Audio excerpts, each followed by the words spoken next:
floating tomb, my answer. We were James Tate's work inhabits a very strange kind of cosmos. It looks very ordinary on the surface, but very quickly you get drawn into a situation where things are not really quite normal. We have four singers, soprano, alto, tenor, bass, a very ordinary kind of configuration, who take on different roles depending on what the poems are doing and what they're saying. I have to say a word also about how these poems are set up. There are 7 of them, and they are, as it were, held up by 3 pillars, the first, the last, and the middle one, which all deal with animals.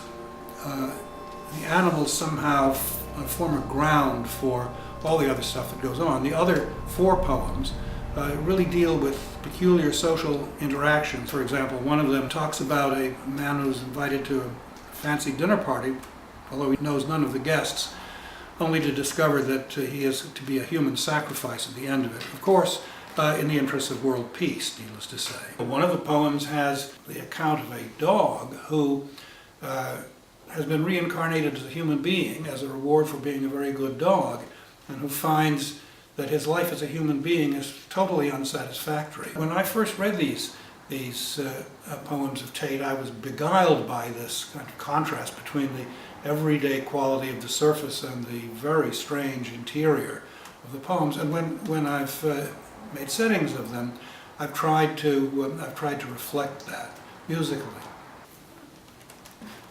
With that, and with the help of Lepton, who has just departed, I think I've said enough about what we're going to hear, and I hope that you will all come to hear it and to see it. A few creaks and shudders.